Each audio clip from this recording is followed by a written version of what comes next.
Warahmatullahi wabarakatuh. Waalaikumsalam warahmatullahi wabarakatuh. Salam sejahtera bagi kita sekalian dan selamat siang rekan-rekan wartawan, media cetak, elektronik yang saya cintai, yang saya hormati, yang saya banggakan. Terima kasih karena rekan-rekan semua sudah berkenan hadir dan praktis saya hitung dengan hari ini sudah masuk bulan ke-7. Sidang dimulai kemarin 12 Desember 2024, sekarang 8 Juli 2025. Jadi sudah hampir 7 bulan.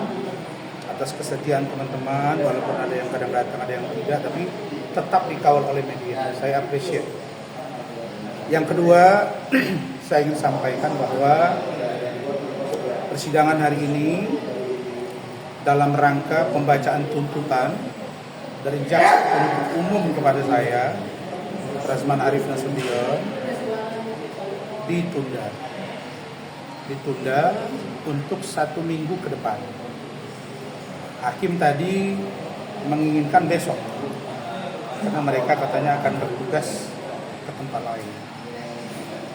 Saya sebagai seorang terdakwa yang juga lawyer, saya mengikuti saja alur fikir hakim, alur fikir jaksa penuntut umum, dan alur fikir tim hukum saya. Alur fikir yang netral, alur fikir yang independen, alur fikir yang tidak diskriminatif. Nah, karena itu saya menghargai. Jadi sidang berikutnya itu akan dilaksanakan tanggal 16 Juli 2025 pukul 9.00 WIB di PN Jakarta Utara ini dalam rangka pembacaan tuntutan. Jadi teman-teman ya insya Allah bisa cepat hadir, dan kami sebenarnya sebelum jam 9 sudah hadir. Cuma kami kan briefing dulu di sana kan.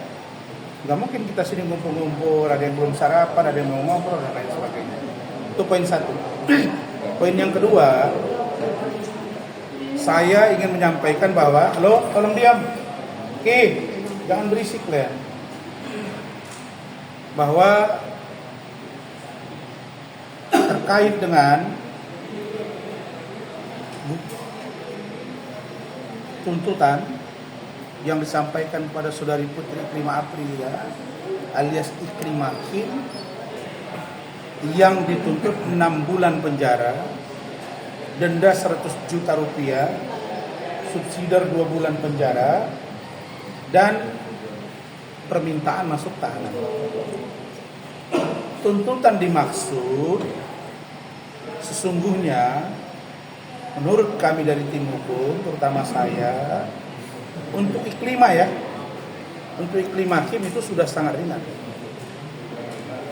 Kenapa? Karena di dalam fakta persidangan, anak ini keterangannya berbanding terbalik dengan keterangan dia kepada saya ketika tanda tangan kuasa, keterangan dia ketika diperiksa di Bareskrim Mabes Polri, baik penyelidikan, penyidikan, tersangka, pelimpahan berkas, berbeda dengan apa yang dia sampaikan di pengadilan. Walaupun di pengadilan ini di bawah sumpah, dan itu yang menjadi pegangan hakim. Tetapi perlu kalian ingat, Iklimah Kim ini bisa kita duga, bisa kita nilai orang yang inkonsisten dan membuat gaduh secara publik ini.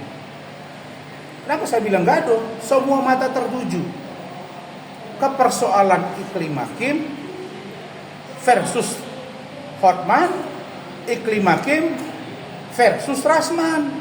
Itu yang dibangun opini di luaran. Bukan Iklimah Kim dan Razman versus Hotman, bukan. Anda lihat aja postingan Hotman dan lain-lain. Razman versus Hotman, Hotman versus Razman. Nggak ada Iklimah Kim di situ. Padahal ini urusan apem, urusan tempik, urusan sepetak sawah yang diduga digarap oleh orang lain. Saya kembali tegaskan, saya berharap Bapak Presiden Prabowo Bapak Wakil Presiden Gibran, Bapak Kapolri, Bapak Jaksa Agung, Bapak Ketua Mahkamah Agung melihat ini secara jernih. Ada seorang perempuan yang katanya oleh si pelapor, anak mangga besar, janda beranak satu, pingin masuk TV, lalu kemudian ngadu ke Razman, katanya dilecehkan 2 kali dalam mobil, 1 kali di apartemen Moy. Di situ si pengacara itu mengatakan kecewa karena buah dada si perempuan ini keras, tidak sesuai dengan aslinya. Lalu kemudian di persidangan si perempuan itu bilang, saya mengalami sesuatu, tapi saya nggak mau bercerita. Saya sudah cerita semuanya ke Kementerian PPA, dan Kementerian PPA sudah datang Ibu Ice bercerita.